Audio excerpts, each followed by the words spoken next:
I've never been married or engaged, and as I get older, I'm less motivated to connect with any woman, even if she claims to be in a relationship. I'll be approaching 63 in a few months, and I take 3 to 8 red pills every day to help me avoid having any romantic feelings. Of course, a woman doesn't actually need to be alone. She can go out and meet men without any trouble. However, she wants the guy who is the cutest she has ever seen.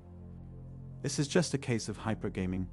She is hoping that there is a matchmaker out there who can actually introduce her to a man who is outside of her social circle.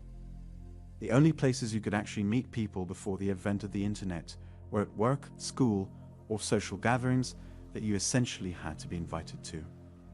This song is just about women venting their frustrations about the lack of good men in their lives, even in the 1950s, as their expectations seem to be too high.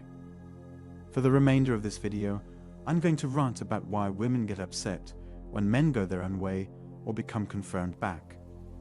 When it comes to other people's actions and thoughts, especially women trying to control me and weasel their way into my life, I find myself increasingly only interacting with women in settings where they have to be well behaved, such as work environments and professional settings, when you're dealing with a female cashier, sales associate, waitress, or any other hospitality job, when you're interacting with a female cashier, sales associate, waitress, or any other hospitality job. Women despise bachelors because our money is untouchable if a woman hooks you.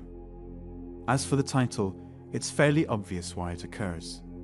It usually has to do with the notion that misery loves company, and the idea of a man doing whatever he wants in life makes them miserable.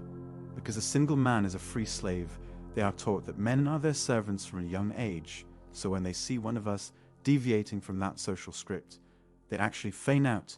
If they can't use that to colonize your space, they're out of luck. All of those male resources are right there, but they're out of reach. They're like a pirate's treasure that can't be found because the man won't give them the map to his heart. Bachelor's taxes have a long history. Men have to pay them because women have colonized male spaces with their sexuality.